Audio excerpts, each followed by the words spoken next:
ನಮಸ್ಕಾರ ಬಂಧುಗಳೇ, ದೇಶದಲ್ಲಿ ಅತಿ ಹೆಚ್ಚು ಶ್ರೀಮಂತವಾದಂತಹ ದೇವಾಲಯಗಳಲ್ಲಿ ಒಡಿಸ್ಸಾದ ಪುರಿ ಜಗನ್ನಾಥ ದೇವಾಲಯವು ಕೂಡ ಒಂದು. ಇದು ಸುಮಾರು ವರ್ಷಗಳ ಐತಿಹಾಸಿಕವಾದಂತಹ ಹಿನ್ನೆಲೆಯನ್ನು ಒಳಗೊಂಡಿತ್ತು. ಬಂಧುಗಳೇ, ಇಲ್ಲಿರುವಂತಹ ನೆಲದ ಮಾಳಿಗೆಯನ್ನು 46 ವರ್ಷಗಳ ನಂತರ ಈ ವರ್ಷ ತೆಗೆಯಲಾಗಿದೆ. ಬಂಧುಗಳೇ, 46 ವರ್ಷಗಳ ಹಿಂದೆ ಅಂದರೆ 1978ರಲ್ಲಿ ಈ ಬಾಗಿಲನ್ನು ತೆರೆಯಲಾಗಿತ್ತು.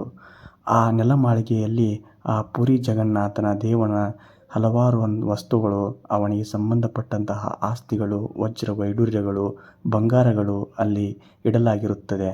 ಬಂಧುಗಳೇ, 46 ವರ್ಷಗಳ ನಂತರ ಆ ನೆಲಮಾಳಿಗೆಯನ್ನು ಇವತ್ತು ತೆಗೆಯಲಾಗಿದ್ದು, ಅಂದರೆ 2024 ಜುಲೈ 14ರಂದು ತೆಗೆದಿದ್ದು, ಅಲ್ಲಿದ್ದ ಎಲ್ಲ ಆಭರಣಗಳನ್ನು ಅಲ್ಲಿ ಸಮೀಪದಲ್ಲಿ ಸೃಷ್ಟಿಸಲಾದಂತಹ ತಾತ್ಕಾಲಿಕವಾಗಿ. ಬಂಧುಗಳೇ, ಆ ಹೊಸದಾದಂತಹ ಸ್ಟ್ರಾಂಗ್ ರೂಮನ್ನು ಇನ್ನೂ ಕಟ್ಟಲಾಗಿಲ್ಲ. ಆದ್ದರಿಂದ ಅಲ್ಲಿ ಸಮೀಪದಲ್ಲಿ ಒಂದು ತಾತ್ಕಾಲಿಕವಾದಂತಹ ಸ್ಟ್ರಾಂಗ್ ರೂಮ್ ನಿರ್ಮಿಸಿ ಅಲ್ಲಿಗೆ ಎಲ್ಲ ವಸ್ತುಗಳನ್ನು, ಅಲ್ಲಿ ಇರುವಂತಹ ಎಲ್ಲ ವಸ್ತುಗಳನ್ನು ಸ್ಥಳಾಂತರ ಮಾಡಿದ್ದಾರೆ.